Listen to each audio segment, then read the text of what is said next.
Hi there. I'm going to do a video about developing contrast. I have a base painting here. I don't have a photo reference. I did it from my head. But it's just vases and a succulent, as you can see, so it wasn't too complicated. I did a Lyra water-soluble graphite crayon in the background, and then painted over it so you can still see some of those lines. I'm not sure what I think about them. I'm just kind of playing around. But it was a great exercise in being loose with the drawing because this is such a huge implement. So one of the ways that I help myself be more loose is to use tools that are a little too big for the job. That can help you loosen up your painting a lot. So to get to the next stage, just this one layer of paint. But to get it to the next stage, I am going to use a pen. I'm not sure if it's going to be black or brown. And paint, which will be off camera. Actually, it can be on camera. I can move this. I was using a different palette for the last one. It'll be sort of on camera because the main thing I want you to see is the decisions about adding the contrast. And then I'm going to use a couple different brushes because I'm going to do some of the contrasting with paint, and I'll kind of tell you why and what I'm thinking. And anyway, I'll just do a couple examples and then you can follow along next time you have a project you're doing. Okay, so I wanted to put in, first of all, I wanted a lot of my colors to run, and so there's symmetry in my piece. I think that in a well-lighted space, there's often a reflective shadow, so I figured I would probably see a little green in this vase here, so I let my paint run over there. Likewise here, this orange vase would highlight onto the highlight of this and cast some shadow. That's a little darker than I meant it to be, but we'll deal with that. And then this shape needs to be cleaned up a little bit and some of that other stuff. And then of course this, I did, I've stared and drawn enough succulents to know that there were this kind of shape happening in, and then it kind of goes around and then you see it differently from this side than over there, obviously. So the foreshortening aspect. So I sort of moved my brush in that direction as I was painting to leave, some hint of that, but I'm going to accentuate it with a pen or paint. And then of course I want to accentuate the highlights. I'm going to use white gouache to put the highlights back in because I lost some of them in the furious painting stage. But that's what I'm going to do. So the first thing I'm going to do is pull up. I was able to go that far just from having drawn succulents before, but I also looked up a picture and I think sent it to myself. Oh no, maybe that was seagulls. Okay, let's go to, I have them right here. All right, and then here was the picture that I was going to use, which you're not going to see, but spoiler alert, you can Google, images of succulents and finish your paintings if you've not had a photo reference to start with. So the first thing I'm going to do is I'm actually going to see what I think about. That one's still wet. What I think about black on this versus brown. I'm leaning towards brown on this one. That's not very dark, is the only problem. It's not a very dark brown. So I think I may go black because I do want to indicate contrast. So the first thing I want to do, I had intended this to have like a little lip over it, but this line got wonky. So I'm just going to come and kind of straighten out that line. And then maybe I'm going to do, maybe I'll skip a spot for a little highlight.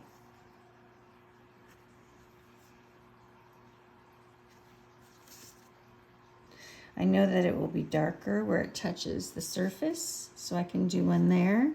Now this, since I kind of made this up, this is a little messy, but what I was thinking was like this kind of thing happening. And one of the good things about the paint this way is I don't know, I just have a little room to play, which is kind of fun. And then I think we would have a darker part there. Now that's off a little bit, so I'm gonna have to deal with that out here.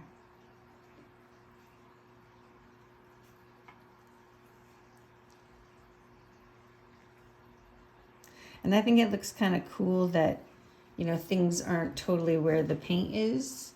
It makes the paint kind of a more interesting part of it. Okay, and then here,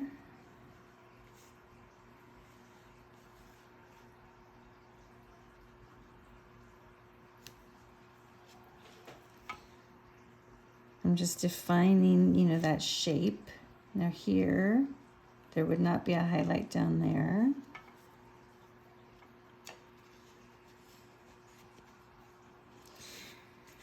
Okay, now here,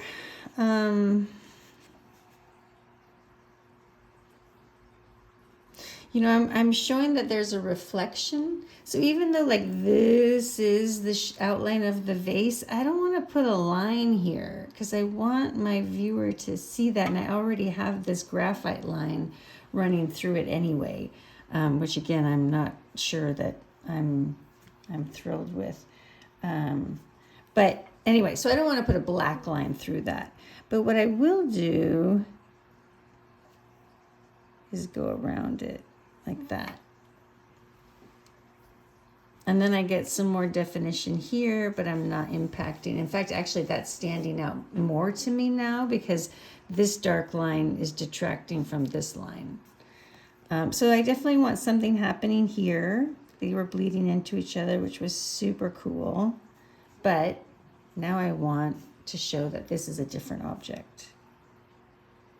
And since this is the dark side of it, I might even, you know, do a bit more. Okay, now here, I'm not gonna define the shape. I'm just gonna do that much because this I all want to be highlighted. You know, maybe I have something like that happening just to give that a little bit more shape. Maybe even it's coming up a little bit, but not too much. I kind of like that openness. So anyway, this side, I don't want to be all dark and heavy with black line. I do want to show some contrast there, but I want it to be in a softer way. So what I'm going to do is, just like when you're highlighting flowers, kind of, you know, when it's something of a more delicate color, really something that doesn't have blue in it, then we want to do it. I'm not sure that's true, but that might be true, that it's when you don't have blue. This we want to keep warm. I don't want to put blue in it. So what am I going to do? I'm going to mix up some orange paint, but I need it a little more juicy than that. And I also want to put in just a little bit of a cool pink. And I'm using Rose Madder Permanent. Okay. And then I can see, do I like this color? It actually could use a little bit more red. That's not quite different enough from this orange here. That's what I'm trying to distinguish. Okay, and then here's what I'm gonna do. I'm going to get, this is called glazing, what I'm doing here, adding value. I'm gonna rinse out the brush I was using, the sable brush, and if I can find it, oh man, what happened to that little brush? Ah, there you are. Okay. I'm going to get, this is a size 3 synthetic brush, which I like to use for glazing because they don't hold so much water. So I can come in here, get a good little pile of paint, and paint the back side of this. Now it's actually not enough paint, as in pigment.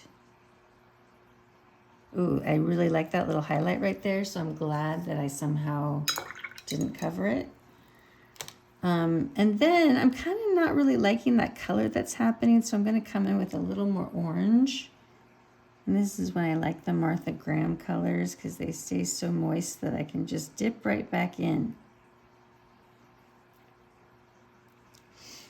Okay, nice. Check out that contrast. Now do you see what creating, this difference has done now to this shape?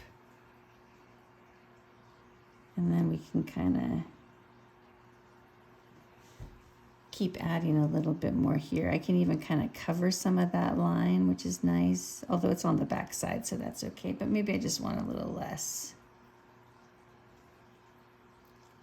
That looks cool. I didn't realize that the paint would cover the graphite. I'm liking that. I might do that over there too. The reason it's doing that is because this orange I'm using must have, the cadmium colors are opaque or semi-opaque. That's why I like cadmium yellow, but I don't like the other cadmiums because I don't like, it's just a matter of preference. There's nothing wrong with them. They're used by most people, but I don't like the opacity with the darker colors like red.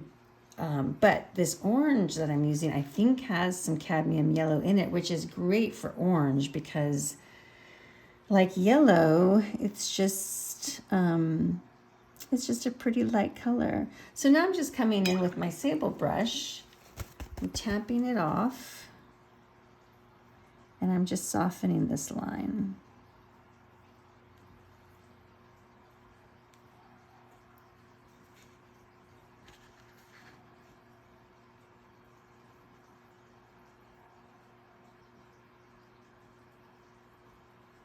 And then I'm kind of drawing, as you can see.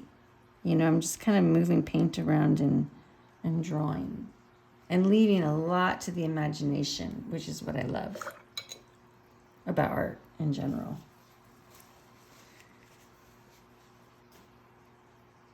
It's kind of like reading science fiction, it's like, whoa, I didn't even think about it that way. Okay, I'm going to add some darker contrast here, and I just have my regular brush because I'm going to cover kind of a bigger space. And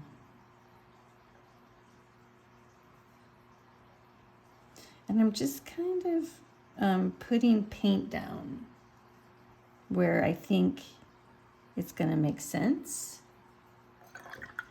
And then I'm going to rinse my brush off. And shake it out on the floor like I do at class, because that's actually when it works the best. And then I'm just making lines where I know, there would be some.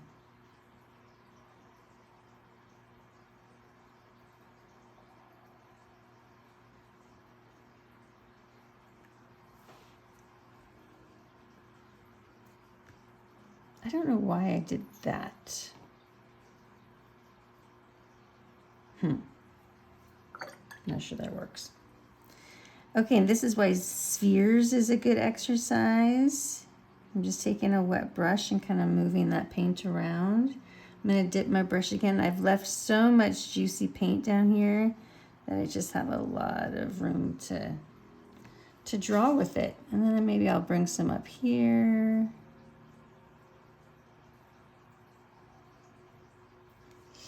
And bring some in there because we're going to have a darker inset.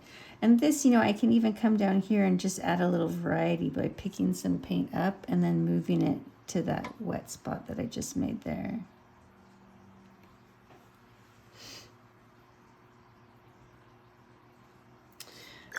So right now, the only thing I'm not sure about is this line. I decided to pull that into that white area because that gives me really nice contrast and accentuates where this neck would meet this belly of this vase. I'm wondering if I need something darker over here, but I don't think so. But, you know, it's a process. So we just kind of go along, and I'll be painting, and then I'll realize, oh, that's really dark. I need to do something darker over there.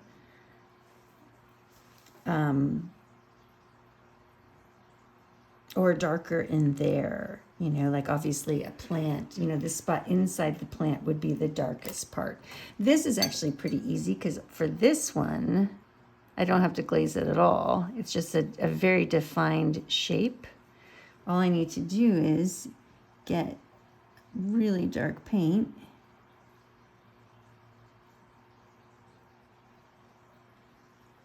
and start loading that in there. Let's say that one touches, so we'll go over here again.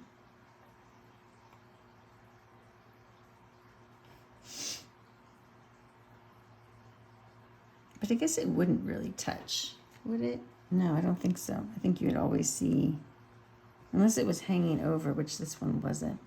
I guess I didn't need to do that, but it looks like it's gonna be okay. Okay, and then let's go back over here and accentuate this little ridge.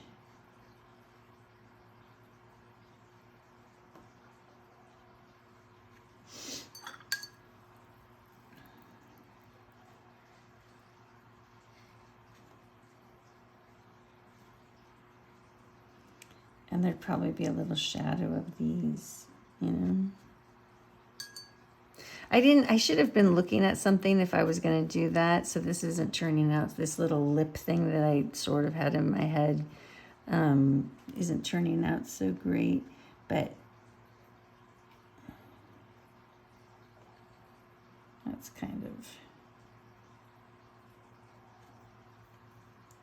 of what I meant. And if I'm feeling like that's just too weird and accentuated, you know, I can lighten it.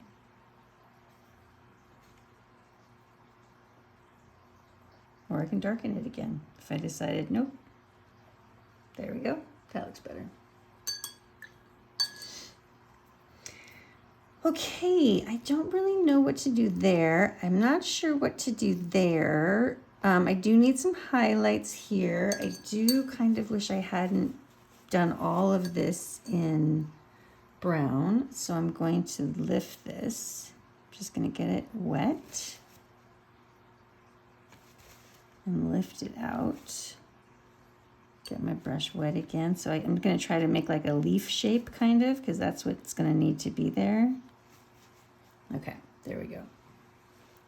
That'll work. Now, it's when you do that maneuver, it's best not to, like sometimes I would try to drop paint right back in there, but the problem is this other shape is wet, and so it's just going to bleed right back in. So it's really best to just watch it for a second, make sure that that shape comes, you know, that this doesn't keep leaking, because it will, and go from there. Now I'm starting to fiddle a little bit. Okay. Let's not fiddle. I do feel like this is kind of just like this orange shape off here with not a lot of symmetry to the other things going on. I didn't want to do a bunch of dark stuff on it, but I do need to do something to make it not kind of hanging out there so much by itself. So what I'm going to do is get some brown. I'm not going to use the same indigo, and I'm just going to make this part a little darker. But I still want it to be warm. Make the inside of this. And again, I can highlight that, you know, later. But yeah, just kind of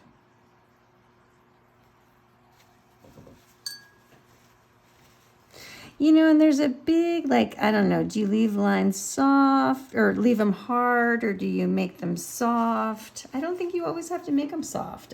But I do think that watercolor, The medium kind of loves lost and found edges.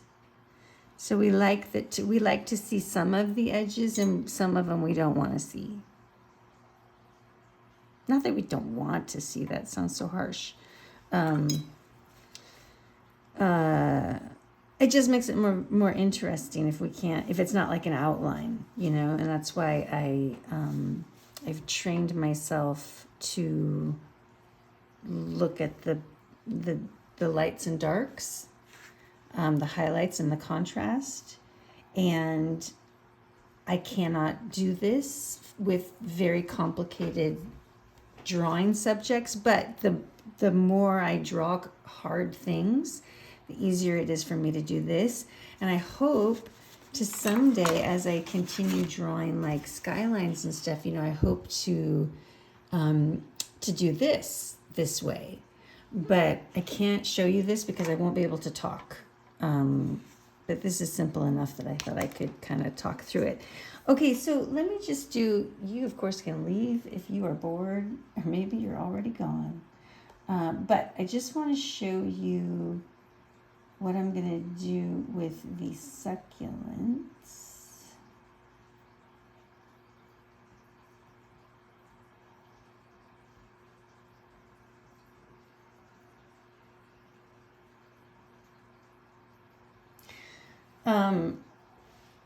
So I'm looking at them and I'm squinting at them and I'm just kind of looking at the shadow shape that I'm seeing. And that's pretty complicated.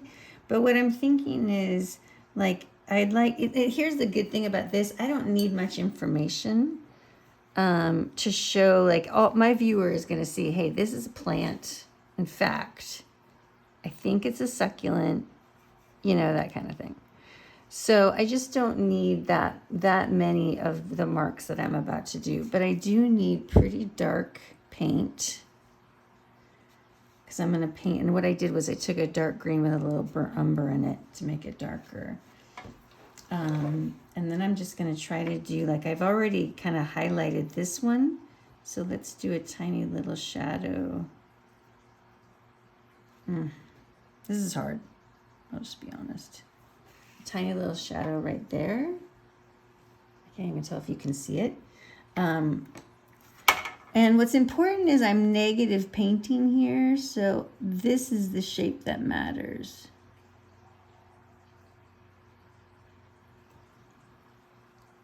Okay, and so what I'm going to do is, but then I also need to know where the other shape's going, so that when I'm sort of bleeding this away, I can go in the right direction.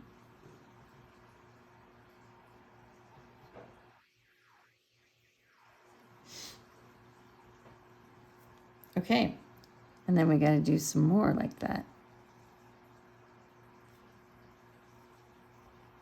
The one in the back, I'm going to do even darker. And then maybe I'm just going to do this line right here.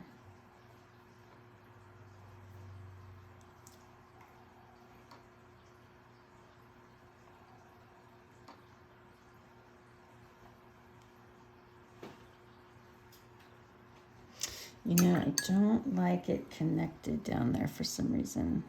Yeah, let's do it like that.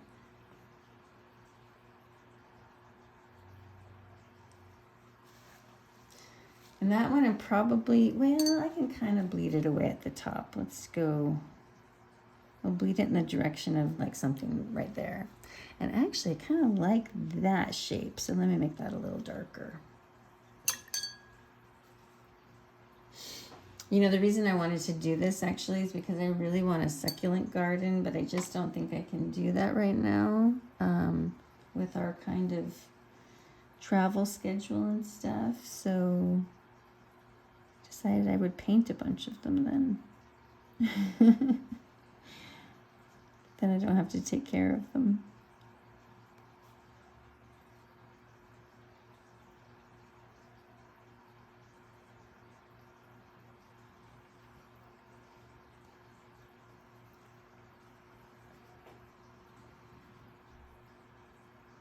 And then when I get to the top, I can use even less mark because I'm coming into the light.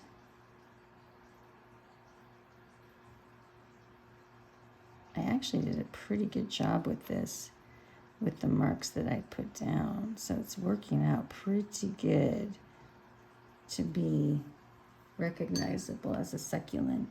So I just touched a lot of different places, and now I'm just gonna kind of bleed them out in the direction of those shadow shapes.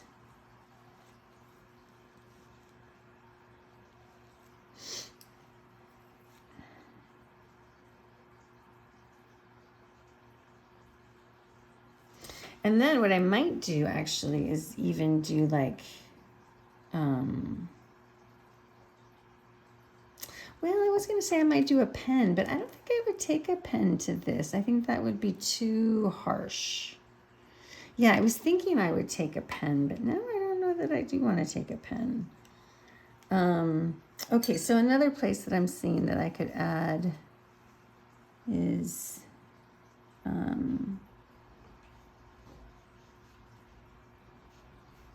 you know, I might just want to, I was thinking I could paint this to show like that's a little darker, that it's kind of in the back here. But now I'm wondering if I just want a black line right there. Let's try that.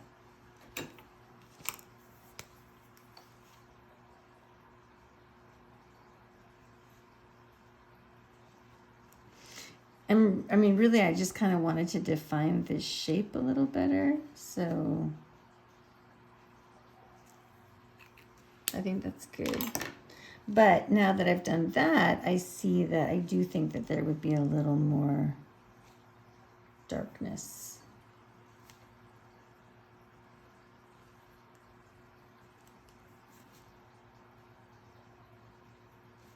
So we should fill that in a little. That just looks, just doesn't look right.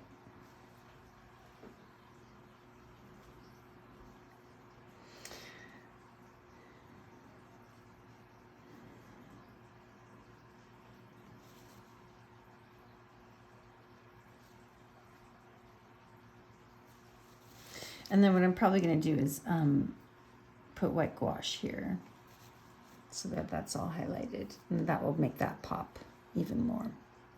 Okay, this is too long, and I apologize. But hopefully you got some tips there, and can work on developing the values of your pictures. Thanks.